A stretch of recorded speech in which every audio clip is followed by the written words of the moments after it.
All right, guys, what you're looking at here is a picture perfect fall morning.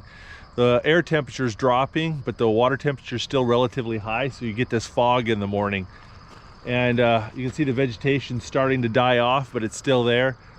The fish know winter's coming, but they've got to put on the weight, so they're out feeding aggressively.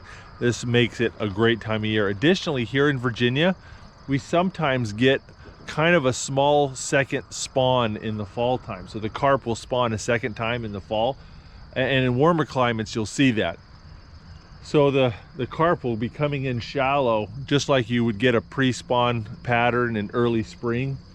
And here along these weed beds is just a fabulous spot. I've actually caught hundreds of carp this time of year right along this spot. I mean, you don't have to cast far. I've caught so many fish right off that little point, just 10-12 feet off my finger. I got a special spot I want to try, so I'm going to launch the boat and we're going to do a little carp fishing out of my boat.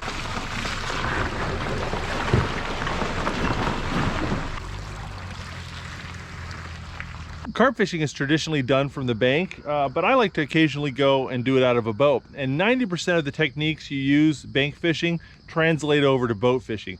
But there's a few important differences. I'll go over some of them today, but let's hop in the boat and go see if we can find some carp. Man, I love these little Yamaha 4-stroke engines. I've got 2 of them and they just are great.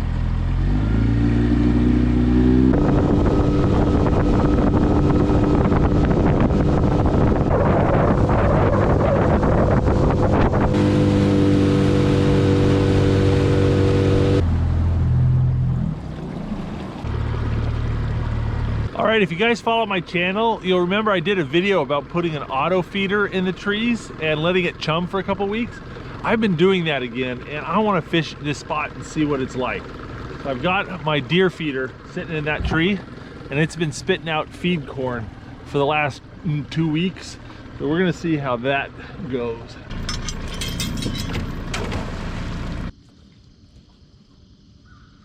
All right, got the boat anchored up. Got to anchor off the back. And got to anchor off the front, and the boat is strung between the 2 anchors like a hammock so that it'll hold still, because you need the rods to be perfectly still when you're fishing off the bottom. That's why a windless day like today is perfect. But anchoring up is trickier than you would think. It's one of those things that bank fishermen don't appreciate, the skill involved in anchoring right, getting the boat oriented the right way, positioned the right way, and doing it quietly and quickly so you don't scare everything in the neighborhood away doing it. But we got a pretty decent spot. We're within striking distance of the feeder, but not too close to it. And I've got 3 carp rods here. I'm going to rig them up, and we're going to start fishing. All right, so this is the rig I'm going to be using. I've got this textured flat lead on a slider. Okay, and I've got a leader with a hair rig and a piece of plastic fake corn. You notice how the plastic corn is on this little bit of string and not on the hook? That's called a hair rig, okay? And it's designed to keep you from hooking turtles and bluegills and other nuisance fish, and it also makes it really hard for the carp to detect the hook, because carp have extremely sensitive mouths, and they'll come along and they'll feel the bait. And if they've been pricked once or twice, they'll learn what a hook feels like and they'll spit it out. They won't swallow it. So if you put the hair rig on there, they grab the bait, they mouth it, they go, oh, this is good. And then they suck it up and boom, they get hooked. Additionally, the way a hair rig sits in the fish's mouth, when you pull it out, it tends to hook in the bottom lip as it comes out of the fish's mouth. So I have never once gut hooked a fish using a hair rig. The reason why I use this textured lead is so that it'll grip pack baits. I have this bait made from crumbled up breadcrumb, strawberry jello, sweet corn, and it kind of has this Play-Doh-y texture. And we go and we make a little snowball of it, and those bumps on the lead will grip it really good. And then we just take the hook and we just stick it right there in the bottom, like that. And the whole purpose of that is just so it doesn't flap around and get tangled while you're casting. You can see I have this little ball of pack bait on the end of my line. That's gonna just act as an attractor to make my hook bait a little bit easier to find in the muck. You know, it'll attract the fish and hopefully get us something real quick here. So now I'm gonna try to bomb that bait as close under those limbs as I can without getting my rig stuck in the tree.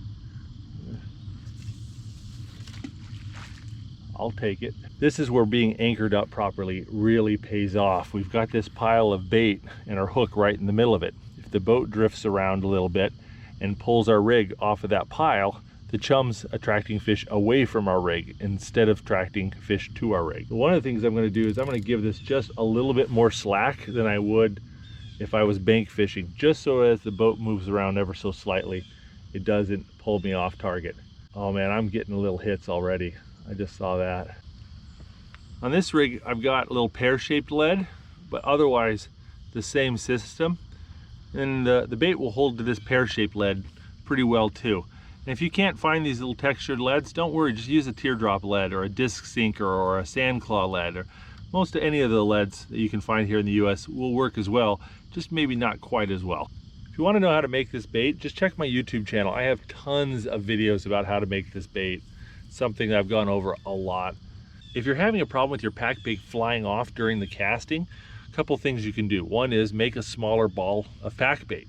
The less it weighs, the less likely it is to come off. Additionally, you can add a little bit more Jello powder and that'll stiffen it up a little bit.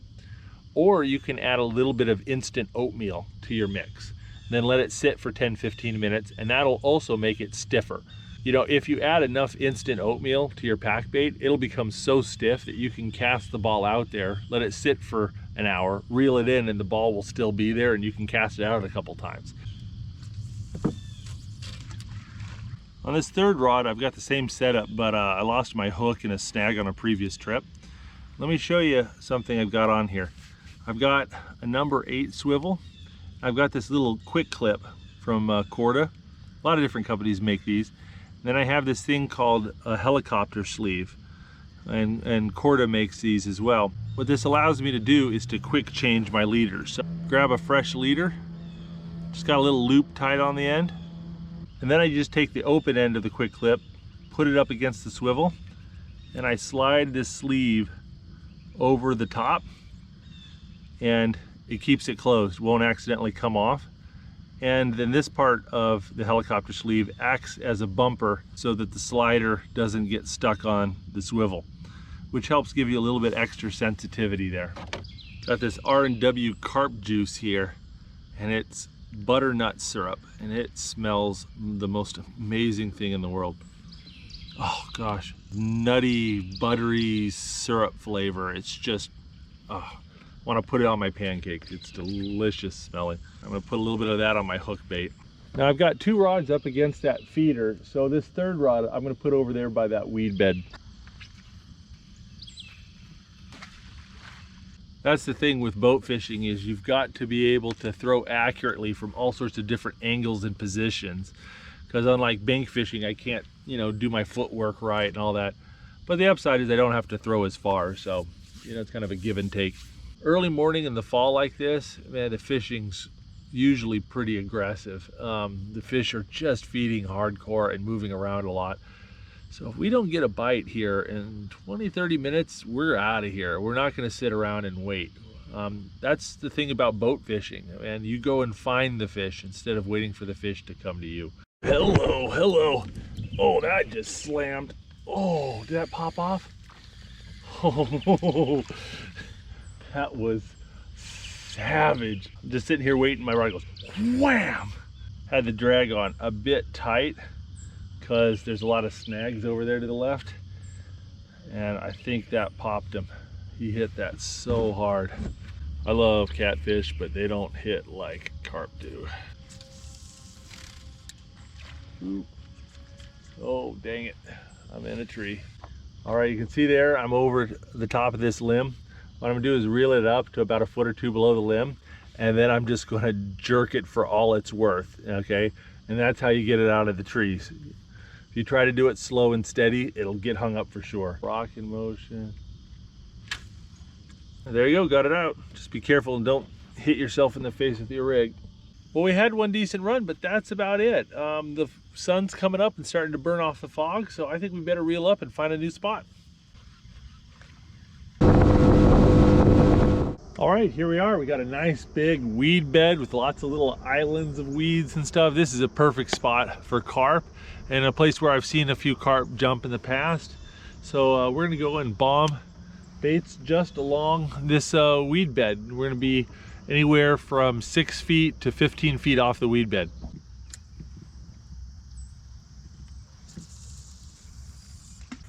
Not much is happening here. I think I need to find another spot.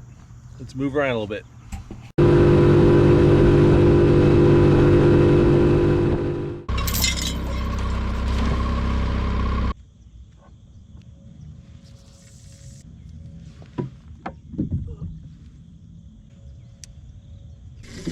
Ooh!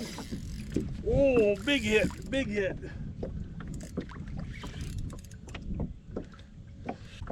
Man, this guy made tracks. He whoosh, zipped all the way out there. He is under the boat, something fierce. Oh, he has done a complete lap around my boat. Now he's heading back into my other line. Oh, don't do that. Don't be like that. Oh, there's gotta be a carp. He is moving around way too much for a catfish. Look at this. Look at this beauty. Oh. Not even that big of a carp, and what a great fight. Look at that. Yeah, I like British carp fishing gear generally, but I like our American nets better. This is the Cabela's Magnum rubber net. It's got a 96-inch handle, so much better reach than the British nets. And then you can lift it straight over the boat. You can be much more rough with it. And look at this, I don't need an unhooking mat because I can just rest the fish in this fish-friendly rubber mesh. We're all good. There you go, a really typical size carp here in this lake. What a fight. I mean, dang, I don't even know if he's 10 pounds. He's probably 9 to 10 pounds right here. What a great fight. These fish get up over 40 pounds. Holy mackerel, what a hard fighting fish. All right, let's put him back. Man, that dinky little carp put on an absolute show. What a run.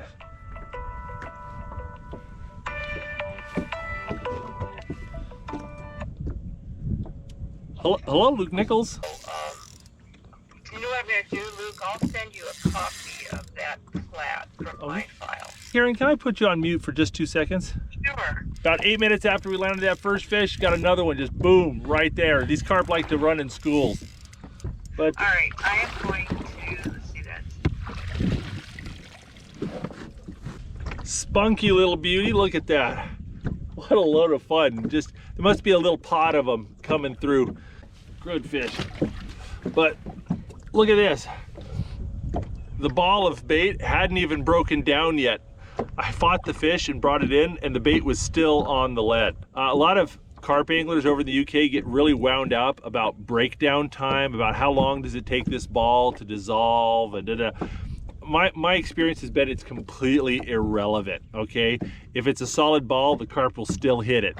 If it's not a solid ball, if it's completely a pile on the ground, they'll still hit it. I mean, carp are really good at finding food, and they'll get to it one way or the other. Well, I installed the Garmin Live Scope on my boat a little while ago, and I've been playing with it today. You can see here there's a live video feed of what's going on underneath the stern of my boat. And I can chuck this bait back here and give it a second. There you can see, there's the bait landing right there. See little particles kicked up. And I've been throwing some bait back here and watching to see if any fish are prowling around. I just saw something big swim through my bait cloud. And if a carp comes around, I can actually see it, get a good feel for how big it is, and tell whether it's feeding or not. Hey, check this out. See? A little fish swimming right there. See, there's my chum cloud. Look at it, he's checking that out. He's like, what is that? See, he's slowly going down into it. He smelled it. Well, I've had 3 fish on, 2 landed. It's been kind of quiet today, but you know, it's just beautiful, beautiful weather. I gotta cut this trip short though. I have got a ton of projects I'm working on right now for my other YouTube channel, the Outdoor Boys YouTube channel. And by the way, if you guys haven't checked that out, make sure and check that out, because I've got a lot of fishing on that channel as well. Just recently did a trip out to an abandoned island on the East Coast and did some awesome surf fishing there with my son Jacob. But anyway, if you guys want to check out more fishing videos, if you want to learn more about catching carp, check out my How to Catch Carp playlist. I have tons of videos that go through step-by-step on the rigs, the baits, the different techniques to use, how to locate carp. There's some great stuff in there. So definitely check that out. And don't forget to click subscribe. We put out new videos every Saturday morning. Thanks for watching, guys.